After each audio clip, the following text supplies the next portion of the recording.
Welcome back to the channel, folks, and welcome to what I'm going to call part 1 of my Evolution of Megatron collecting series.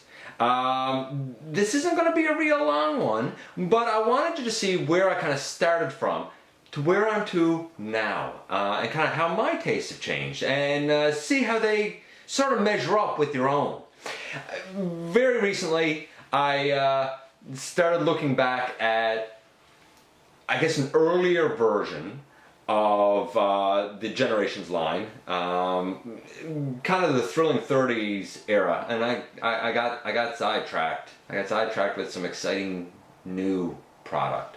But I do plan to kind of run through the ones that I've skipped over there and missed along the way. And one of them is going to be the Thrilling 30 version of Megatron, who I'm going to get to. But before that, I wanted to do this guy. So stick around, and we're going to talk a little bit about, I guess, how I've grown in my tastes, along with doing a review of this guy. This is the Transformers Revenge of the Fallen Fast Action Battler Megatron. And ain't he an imposing Decepticon leader? Or not. Stick around and we'll have a look at this guy in just a few seconds.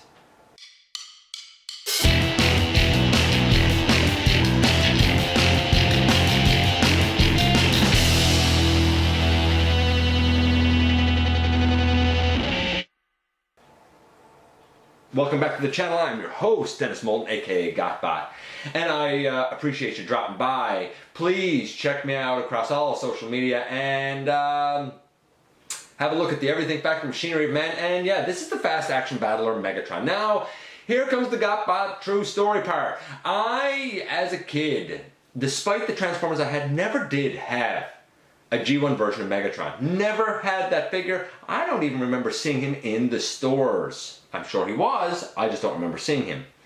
And when I was on the fringes of collecting and I saw some cheap and easily transformable versions of a modern movie version of Optimus, I got that it was the double blade whatever Optimus Prime Fast Action Battler, and I got this guy, and this was the very first Megatron figure I ever owned. And I didn't think he was great then, and I think he's even less great now, but this is where it started for me. His paint apps, there's a lot of gray and silver. I like where the black is. I personally find the mix of the gray and silver a little jarring. Either it would have been nice if the whole thing was gray or the whole thing was silver. It looks like a pretty good rendition. I hate this arm over here. So his paint apps, even then and now, 6.5, 7 maybe. It's okay. You hear the lack of enthusiasm there, right? Let's go into his posability, playability. He rolls great as a tank. This arm can go all the way around. It doesn't have an elbow, which is really kind of strange, but it can bend back like that and have like a reverse elbow if you think that's any good. No bicep rotation or anything. This arm clicks around and it can go all the way around. It cannot go out. It doesn't bend, and I guess it's supposed to have like an action like this where it sort of chomps because it has a blade in here. Now he does have a projectile that's supposed to go in here, and you press a button up top and the projectile fires. Again, kind of like Optimus, I find sort of touchy.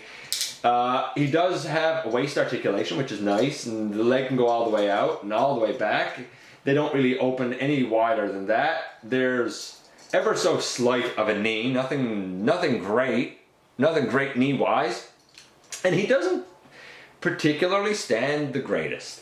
But he does look pretty good next to this guy. Let's just move it over there. I mean, they look pretty good together for what they are. And if you're wondering how big they are, because I didn't do this in the Prime video, though I suppose I really should have. You know, here he is with here they are, with a modern day deluxe being off-road. And you know, you can see that these guys are about deluxe size.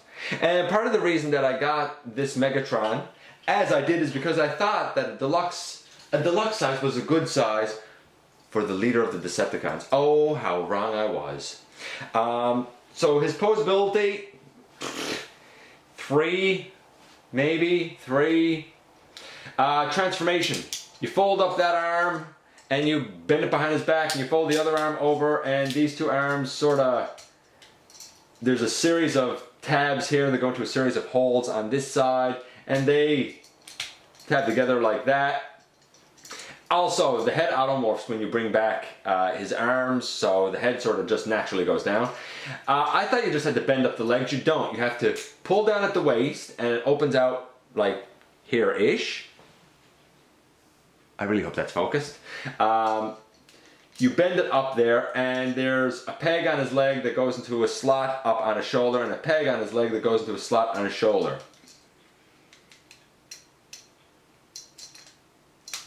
Which is not a hard transformation.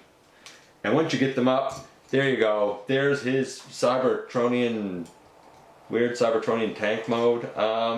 It rolls well. It's actually okay. I prefer this mode over the robot mode, to be honest with you. But from really, I guess about 2009 until late 2012, this was my Megatron. Now some people say, hey, why didn't you get the Classics mold? Honestly, I wasn't really familiar with it. And I know that I've, you know, reviewed that one in the last little while, but I guess I got caught up in A, the hype of the movie, and B, I did not like the coloration of that Classics mold, even though it is a great figure. Very solid. It really is a great figure. As is the reissue that came out in the Platinum Edition set not too long ago. But again, I've already covered those. This guy, overall, he's probably about a 4. He's nothing great.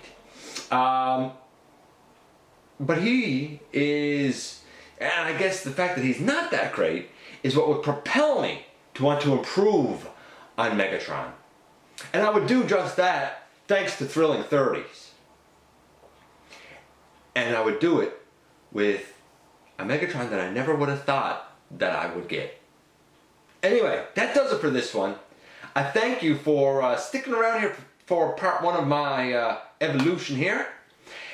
Give me a little bit of your time, and hopefully you're learning a little bit about, you know, my background and where I've come from.